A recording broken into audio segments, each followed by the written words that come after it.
Hoje eu converso com o subprocurador Augusto Aras, natural de Salvador, Bahia, e ingressou no Ministério Público em 1987. Muito obrigada por essa entrevista.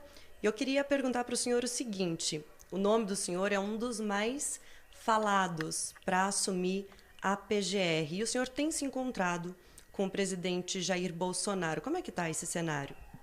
Inicialmente, cumprimento a todos os telespectadores da Rede TV e agradeço a oportunidade de trazer alguns fatos que são pertinentes nesse momento em que o povo brasileiro espera que o senhor presidente, no universo da sua competência constitucional, indique o futuro Procurador-Geral da República. Efetivamente, eu estive com o presidente Jair Bolsonaro 4 vezes, e nessas oportunidades o presidente me ouviu acerca de modos de pensar o Ministério Público Federal, o Ministério Público da União, o Ministério Público Brasileiro, e especialmente no que toca a questões de ordem econômica, com vistas ao destravamento da economia do país. O presidente, sempre muito atencioso, preocupado com os destinos na nossa pátria, fez questão de forma entremeada com outros temas que ocorriam, sempre buscar informações acerca de como nós podemos contribuir para que o país volte a crescer, supere esses bilhões de desempregos e tenha a estabilidade política necessária para que a nação tenha paz e possa conviver em harmonia. O senhor tem sofrido algumas pressões, até de algumas deputadas do PSL que entraram até com um dossiê aí contra o senhor, da própria mídia, dizendo que o senhor é mais esquerdista, que o senhor é defensor do MTST, do MST. Teve até alguns episódios que o senhor chegou a citar aqui envolvendo o ex-presidente Lula, Che Guevara, algumas citações, né, que o senhor disse que foram levadas para interpretações equivocadas. E aí eu queria também que o senhor me dissesse como é que o senhor enfrenta aí esses ataques, né, essas críticas. Bem, eu prefiro responder às críticas do que vê-las censuradas previamente. O meu respeito à imprensa é primordial para que eu esteja e nós estejamos todos no ambiente democrático. A liberdade de expressão é o primeiro valor e princípio fundante da democracia. Então eu recebo com humildade as críticas, não só das deputadas, mas das redes sociais, movidas por esses dossiês de que eu seria esquerdista. Mas eu quero, em primeiro lugar, dizer aos nossos telespectadores que eu só admito dois carimbos só.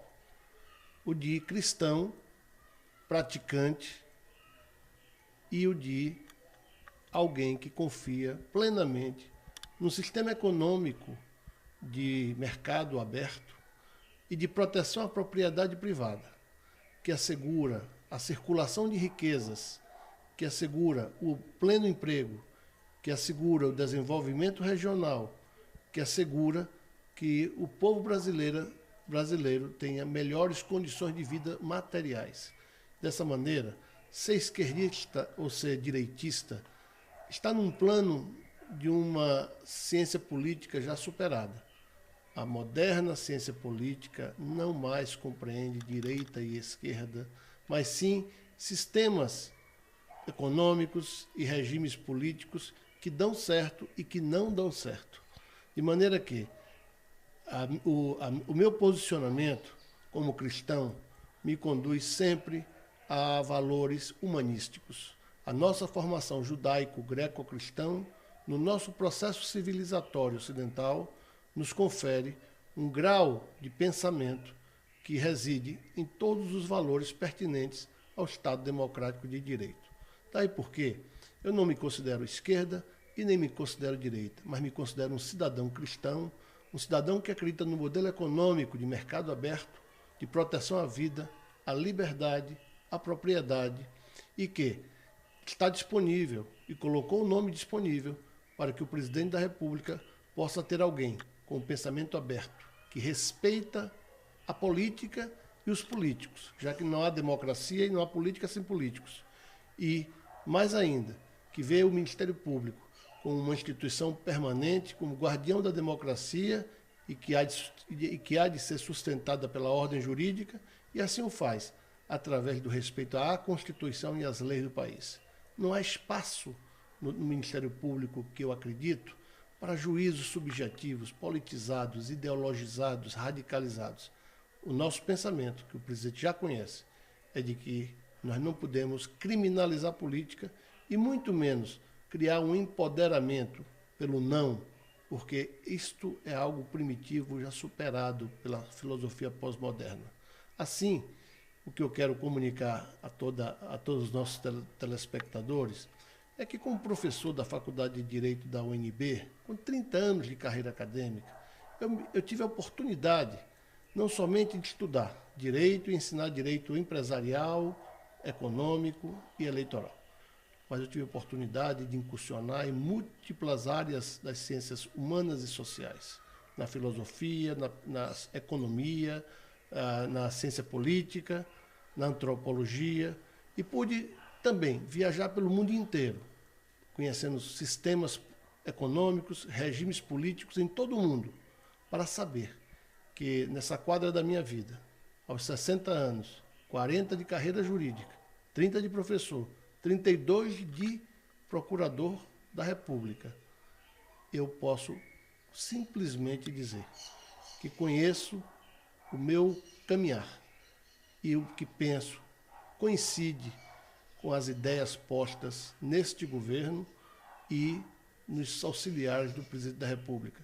Se o presidente da República encontrar alguém que possa atender às suas demandas, estarei eu torcendo como brasileiro para que faça o melhor. Mas uma coisa é certa, Renata, quem quer que o presidente da República venha indicar, terá o meu apoio, terá o apoio de toda a classe, independentemente de corporativismo que nós combatemos veementemente. Mas e se essa pessoa for o senhor? Se o senhor for o escolhido como novo PGR? Trataremos de conferir, de dar efetividade ao conteúdo do título desta carreira, Procurador da República. A República, a res pública, a responsabilidade pela coisa pública pressupõe igualdade formal de todos pela coisa pública, pressupõe alternância no poder, pressupõe que toda e qualquer forma de discriminação ou segregação em torno de corporativismo atenta contra o princípio republicano. De maneira que, se porventura o presidente da República entender de vir a me indicar ou indicar um outro colega, eu espero que qualquer um de nós, acima de tudo, combatamos de forma veemente o corporativismo que privilegia uns poucos em detrimento da grande maioria dos membros desta carreira. Pessoas altamente qualificadas, com padrão de dignidade elevado e que estão servindo à pátria nesta missão ingente de contribuir para que se faça a prestação jurisdicional justa. É esse o Ministério Público que eu acredito. O senhor falou aí de combate, né, e me remeteu a alguns temas polêmicos que o governo tem enfrentado, como ideologia de gênero, criminalização da homofobia. Eu queria também que o senhor deixasse aqui sua marca, né, em relação a esse momento que a gente está vivendo. Bem, eu queria inicialmente, Renata, dizer que esses temas têm vindo a lume nas redes sociais, no conjunto dessas críticas que me são dirigidas no que toca a um suposto esquerdismo. Eu quero dizer de logo que toda a campanha que vem sendo movida contra mim nas redes sociais, ela resulta da edição de palestras, de entrevistas, de falas minhas ou de escritos. E essas edições, a primeira vítima delas não sou eu não, felizmente, eu só sou uma das vítimas. A primeira vítima das edições maledicentes é o próprio presidente Jair Bolsonaro. Nós temos casos, desde o primeiro dia que o presidente tomou posse, que ele vem tendo a necessidade de ter interlocutores para as suas falas pelas edições maldosas. Uma das últimas foi aquela em que o presidente falava em prestigiar as ciências exatas nas universidades, e com isso tomou-se a ideia de que o presidente queria extinguir a filosofia e a sociologia. Quem ouviu o contexto da fala do presidente sabe que o presidente queria simplesmente mais ciências exatas, não simplesmente extinguir essas duas disciplinas. A outra coisa que o presidente também sofreu nessas edições maldosas, quando o presidente disse que não havia fome no Brasil, porque não via crianças famintas no Brasil, e em seguida sofreu um ataque nas redes, dizendo que com a apresentação de crianças esqueléticas. Quem conheceu a fala do presidente sabe que o presidente queria dizer que o Brasil, como um dos maiores produtores de alimentos do mundo, não tem razão para a fome, que a fome é uma outra questão a ser superada, especialmente no âmbito dos municípios e dos estados, que ficam com os tributos pertinentes à incidência sobre alimentos. Então, dito isso, eu queria dizer que tudo que se tem me imputado, seja a esquerda dizendo que eu sou da direita, seja da direita dizendo que eu sou da esquerda, se refere a manifestações minhas dentro da minha liberdade de cátedra como um professor universitário, doutor em Direito e que aprendeu da vida muito, teve essa oportunidade, e que essas edições levam a conceitos equivocados, errôneos, que são aproveitadores, que usam de subterfúgios para me imputar certos rótulos que eu não aceito e rejeito.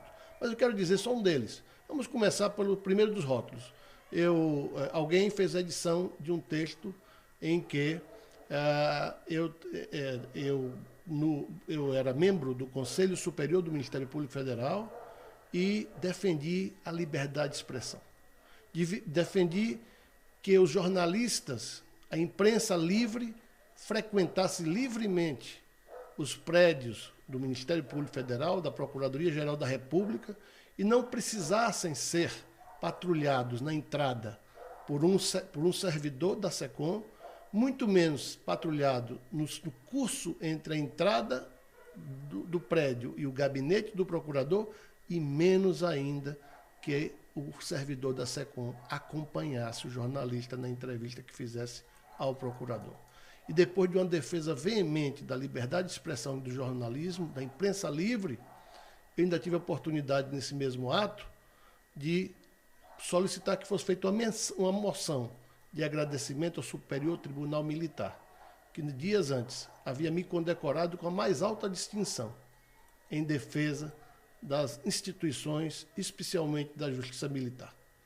Após um amplo debate, um acirrado debate, em que eu mereci todo o apoio dos meus pares do Conselho Superior da época, é que eu, tentando fazer aquilo que é a conciliação, tentando ser um conciliador, então me lembrei, naquele instante, naquele repente, da velha frase que nos foi legada por Ricardo Rojo e foi atribuída equivocadamente ao argentino Ernesto Guevara, e que, ao meu juízo, nem é do Ricardo Rojo.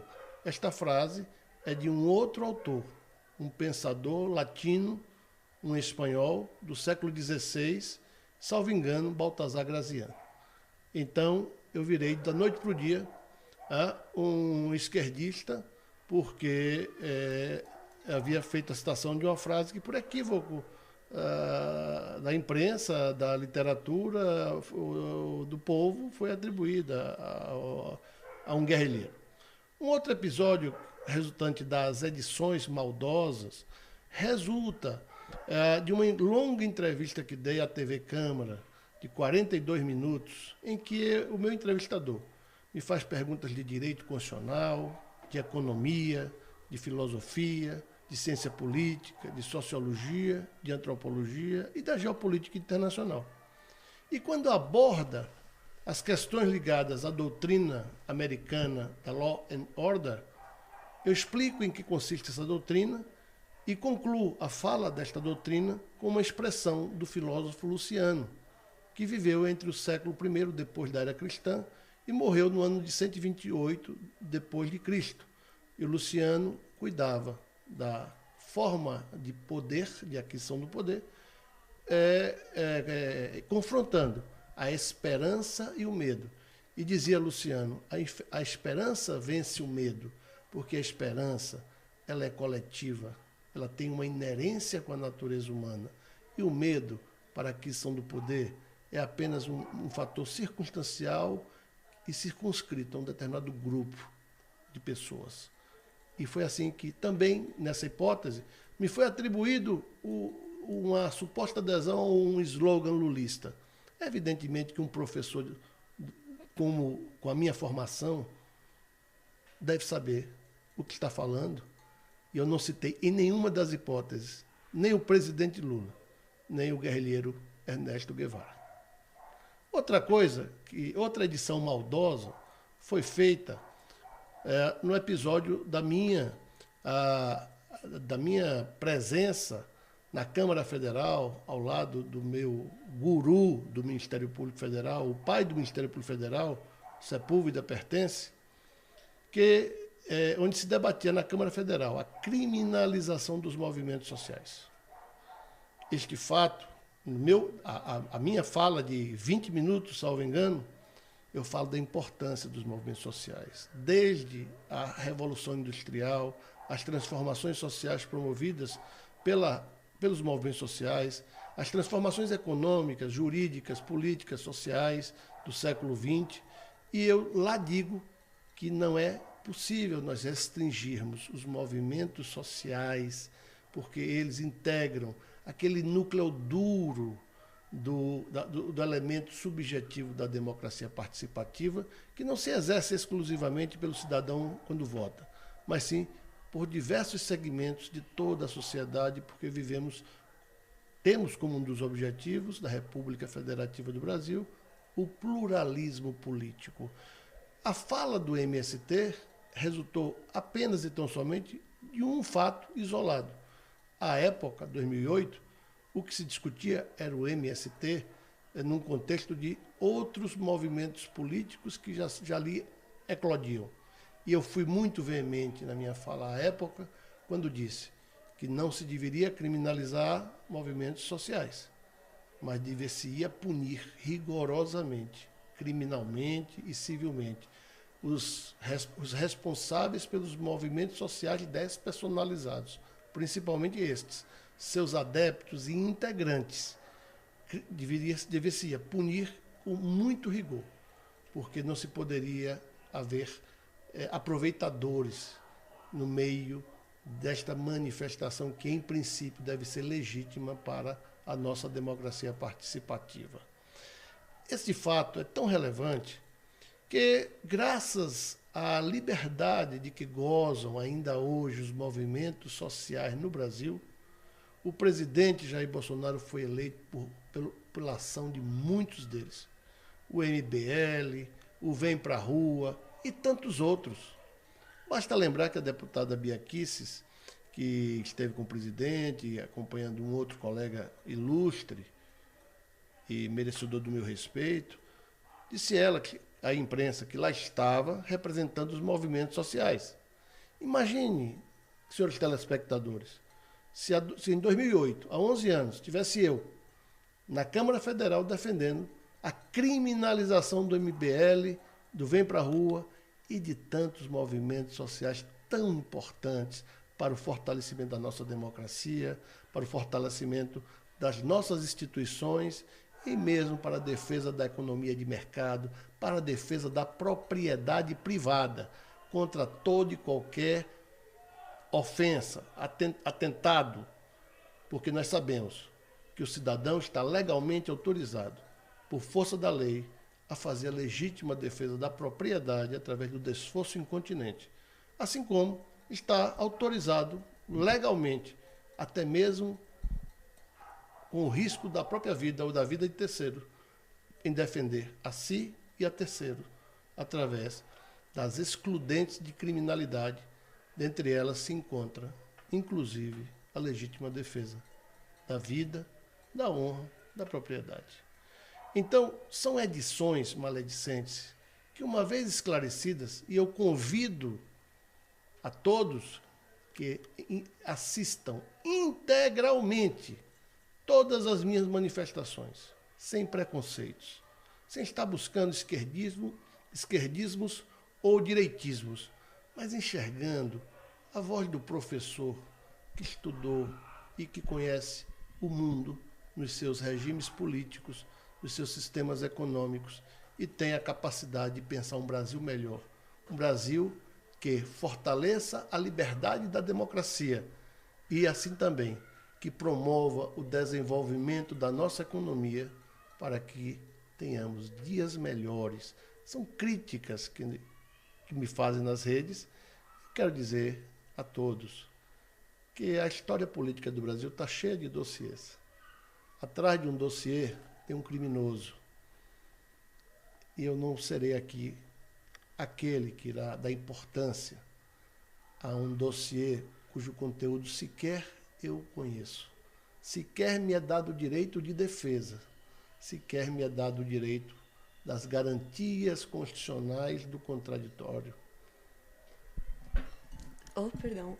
Subprocurador, o novo PGR vai ter um longo trabalho aí pela frente, né? A gente tem aí um Supremo, esse ano, um Supremo bastante movimentado e que vai continuar agora aí a partir de agosto com temas também bastante polêmicos, digamos assim.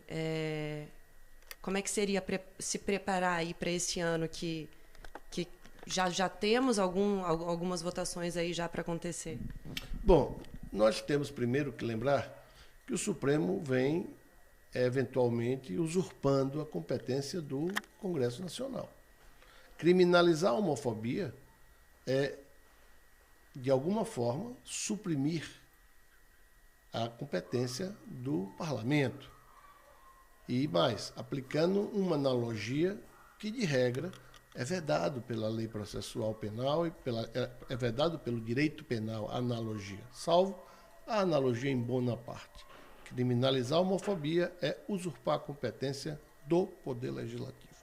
Assim como a liberação da maconha também é um outro problema que só pode ser tratado pelo Congresso Nacional. O aborto, em todas as suas dimensões e todas as suas circunstâncias, é também um outro tema a ser tratado pelo Congresso Nacional. A entidade familiar, que na Constituição exige um homem e uma mulher, a união estável, que também no Código Civil exige um homem e uma mulher, o Supremo resolveu dar uma interpretação à lei civil para excluir da lei civil a expressão homem e mulher, para admitir a entidade familiar formada por uniões homoafetivas. E houve até quem quisesse as uniões poliamorosas. Quero dizer a todos que parece estranho que o Supremo dê uma interpretação conforme a Constituição e a lei civil para excluir homem e mulher, mas a Constituição, quem sabe ler, está escrito lá, homem e mulher. Então, de maneira que precisamos ter a compreensão do Supremo de que a independência e a harmonia entre os poderes, como diriam os federalistas, né? Madison, Jay,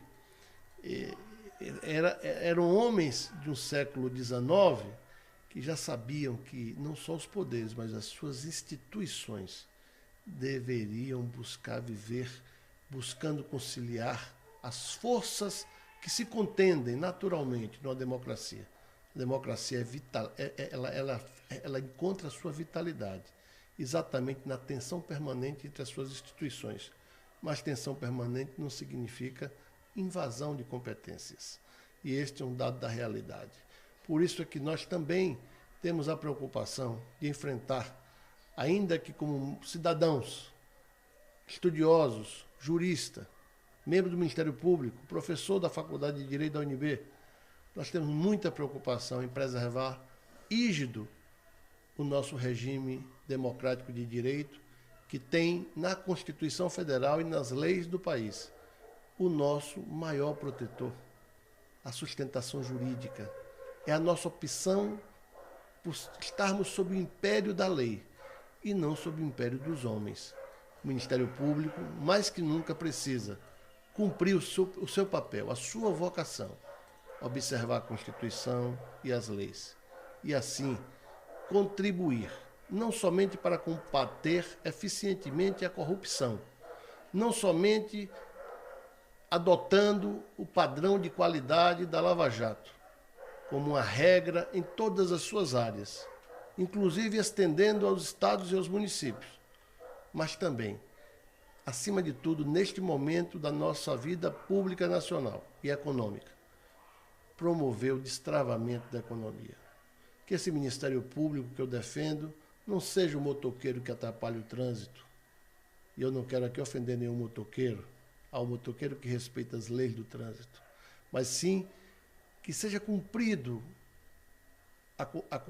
a Constituição, para que a economia volte a crescer, para que o desemprego abandone os lares de agora, segundo as estatísticas, 12 milhões e meio de brasileiros, que é o que parece ter sido reduzido os 14 milhões de desempregados para este nível. Então, é esse o Ministério Público que eu acredito. Mas eu gostaria muito de falar também, Renata, para os seus telespectadores, sobre a questão da doutrina da liberdade de gênero. Eu não tenho como pai e avô condições de admitir que uma criança de qualquer idade, ou mesmo um adolescente, seja estimulado a escolher a sua opção sexual a partir de uma liberdade que esta criança, este adolescente, este pré-adolescente não tem sequer a compreensão de certas instituições ou de si mesmo. Deixemos que o Estado, deixemos que as instituições do Estado fiquem fora deste campo da vida da família brasileira. A família brasileira é o sustentáculo dessa nação. E nós não podemos permitir que haja direcionamento de nenhuma natureza. Que cada cidadão e cidadã escolha o gênero que quer adotar. A medicina só conhece dois gêneros, homem e mulher. A opção diversa, independentemente do rol adotado pela OMS, é uma questão íntima de cada um brasileiro e brasileira. Outra pressão também, até mesmo política, né, que o nome do senhor vem sofrendo aí, é por conta de não estar na lista tríplice. Isso aí seria um problema? De hipótese alguma. O presidente não está obrigado a indicar quem quer que esteja em lista tríplice.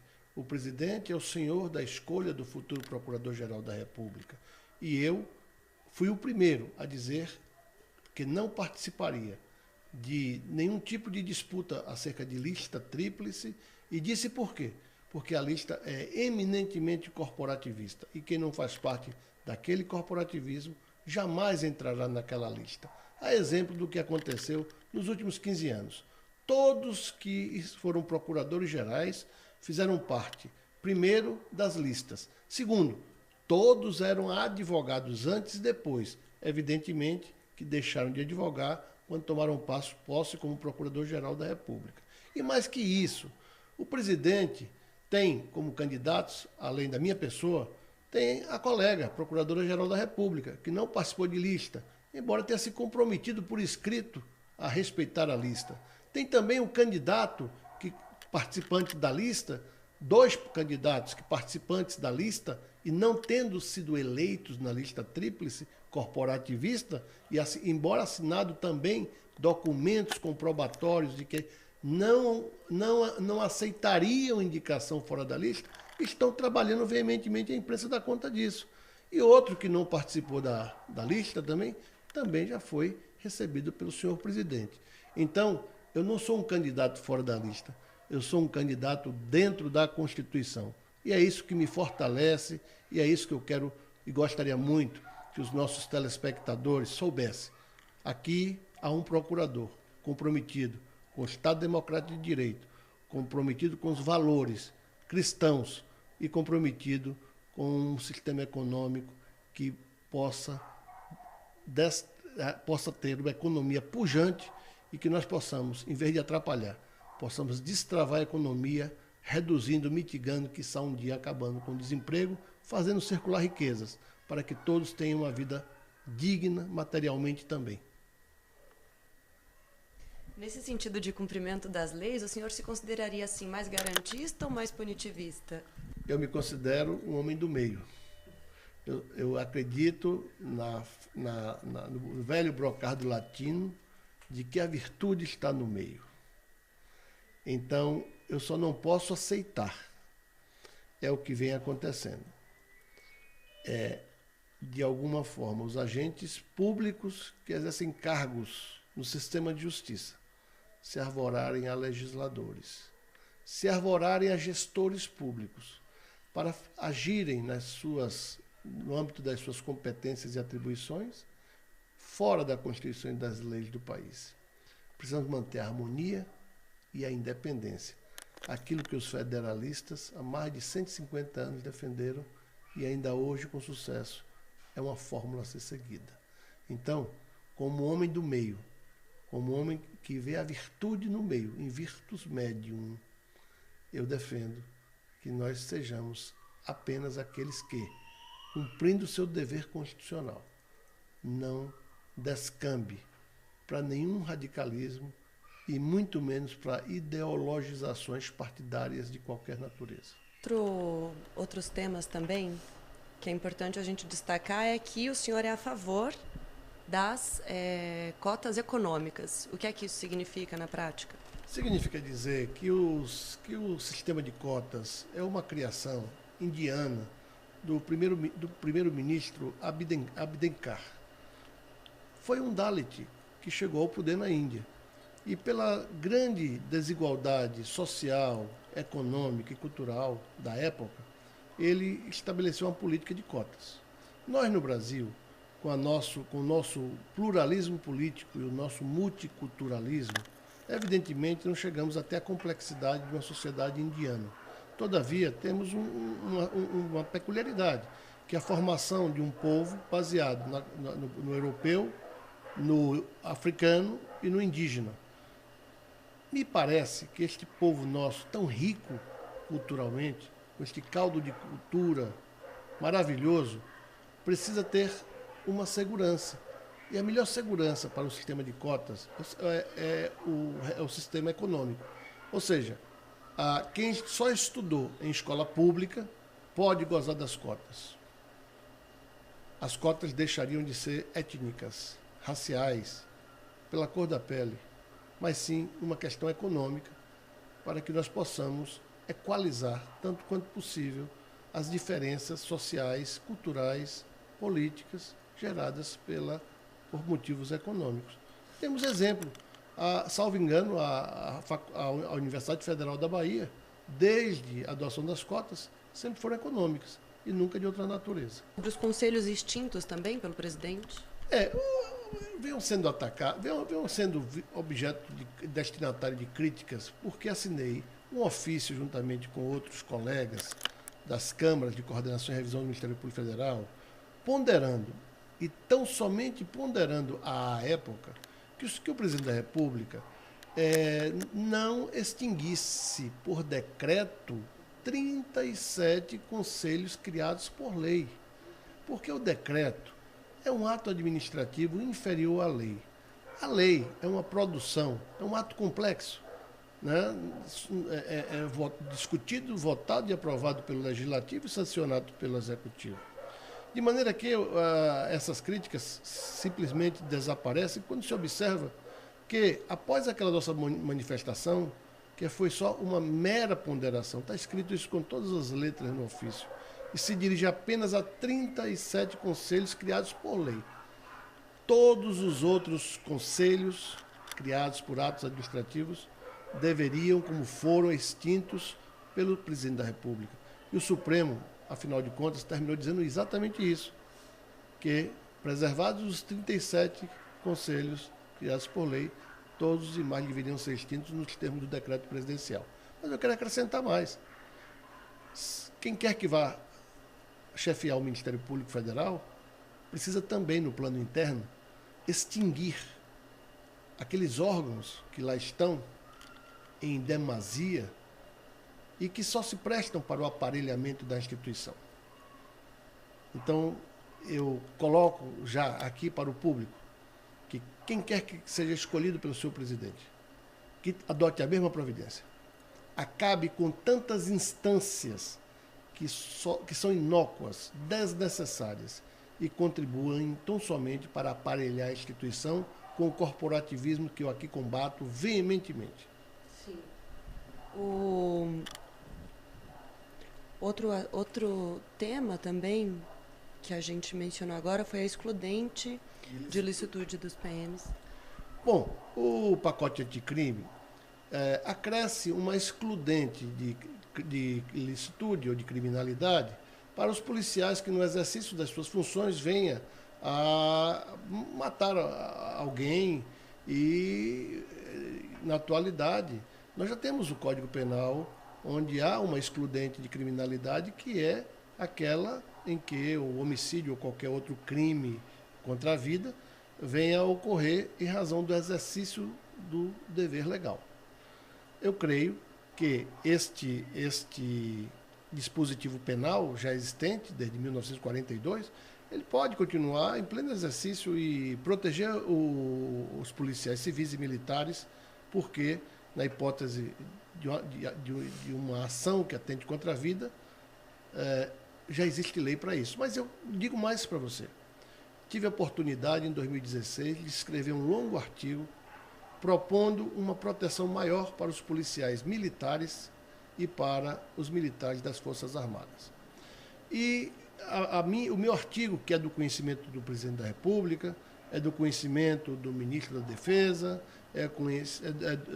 também do conhecimento dos ministros militares e do Superior Tribunal Militar, visava exatamente disciplinar a atuação das Forças Armadas em conjunto com as Forças Auxiliares do Exército, que são as PMs, no que toca às ações de garantia da lei e da ordem, a conhecida GLO. E nesse meu artigo, em que eu apresento inclusive minutas de propostas legislativas para proteger o policial militar em ação conjuntamente com as Forças Armadas, eu defendo que o mesmo tratamento dado para os policiais das Forças Armadas, para os militares das Forças Armadas em ação de GLO, fosse estendido o tratamento aos policiais militares. E com isso, nós teríamos uma isonomia entre agentes públicos da segurança pública em garantia da lei e da ordem, submetidos ao mesmo tratamento legal, sem discriminação. Então, estou eu aqui a defender ainda que esses policiais militares e civis também, no exercício das suas atividades funcionais, não só gozem sem preconceitos das excludentes de criminalidade do nosso Código Penal, mas mais ainda, quando estiverem em ação conjunta de garantia da lei e da ordem com as Forças Armadas, também possam se submeter à mesma disciplina daqueles militares federais. E para a gente finalizar agora, o Planalto ele tem dado já indícios de que procura um PGR alinhado, né, com as propostas do governo. O presidente ele já até traçou aí parte do perfil, né, do que ele procura, um PGR sem estrelismo, que não impõe empecilhos na questão ambiental, em obras públicas. Isso é possível? Sim, sim. Os romanos diziam que a maior das justiças é a maior das injustiças. É um brocardo latino que pode ser, ainda em latim dito, summa iuria, sumo ius, summa iuria. O maior dos direitos é a maior das ofensas, a maior das injúrias. O nosso dever, como membros do Ministério Público, é buscar o caminho da virtude que está no meio, é buscar o direito justo, a justiça justa, mas não aquela que eu acredito ou que outrem acredita porque pensa caprichosamente ou tem convicções próprias, mas aquela que o sistema de justiça, o direito, a Constituição e as leis do país estabelecem. Este é o nosso dever. Quem legisla é o parlamentar. Quem cumpre, quem faz o governo, são os eleitos pelo povo, são os chefes do Poder Executivo. Cada um no seu quadrado. Muito obrigada por essa entrevista e por receber a gente aqui na sua casa. Muito obrigado a você, muito obrigado aos telespectadores, à Rede TV e à minha disposição, sempre, de responder a todas as críticas, ainda que isso possa causar desconfortos pela incompreensão e, mais ainda, por eventual maledicência das edições de falas, de escritos, palestras e entrevistas. Muito obrigado a todos.